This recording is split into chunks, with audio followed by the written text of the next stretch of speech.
Hello and welcome to the final part of how to set up your bass. Now we've looked at the neck relief, we've looked at the intonation, we've looked at the action, and we've briefly looked at the pickup height. This final section is going to be on the electronics. Again, depending on the bass that you have, depends on how complex the electronics are. This is a passive bass. It's a jazz bass, so it has neck pickup volume, bridge pickup volume, and master tone. And that is it. The reason I'm doing that is because it's so simple to fix if you need to fix it.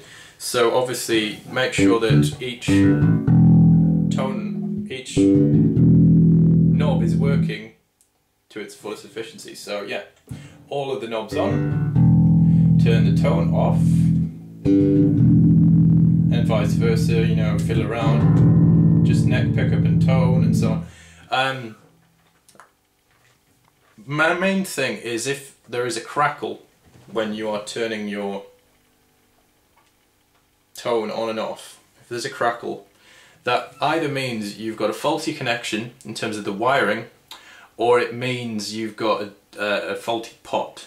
Now, what is a pot? A pot is the bit that sits underneath here and connects to the wire, and then the wire runs through here into the pickup, and then there's a main wire that runs to the output jack, and that varies from bass to bass.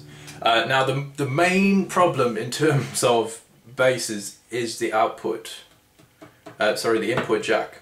About it being loose, I mean this one isn't too bad. It's a little bit crackly if I fiddle around with it a little bit, but it's not too bad. Now the best way to do that is to take this off, take the control plate off, and tighten the screw here, if I'll show you. And so you just need a basic pair of pliers, and the screw here, tighten that up, and that should keep your jack in place.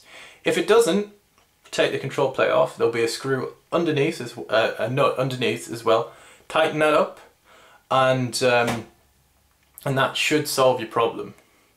Now as well, with checking all the connections, you just got to make sure that when you tug the wire there isn't a rattle or a kind of a cut off in the connection, and if there is, then that means you might need to re-solder. I'm not going to go into soldering because soldering is quite fiddly, and it does, well, I always say that soldering requires 3 hands, because it really does. It's quite irritating and quite annoying to do, but it is one of those vital things to do. But again, please, as with the other videos, if you don't know what you're doing, or you've only just started doing this, please get a professional to help you or show you what to do properly face to face. Again, there's only so much I can show you during a video. My final thing in terms of setup is, yeah, once you've done a setup, please give your instrument a clean. Get yourself some polish and some cloth, or even if you can't afford a polish, just get yourself a cloth, and give your pickups, your body a wipe, and so on, and then you can sort of show off your efforts there of like, I've set up my bass, I know how to do it, and I've got a nice clean bass as well. The final thing I would say in terms of setup, it's a very minor thing, is that sometimes strap buttons can come loose, and if they keep coming loose, which some do, you may require new screws, or even worse, you may require new holes in terms of strap buttons. But that's very much a minor thing. Thank you very much for joining me in this little venture of setting up your bass. And like I say, if there's any more questions in terms of maintenance, setup, or anything involving the general care for your instrument, please feel free to message me and get in touch with me.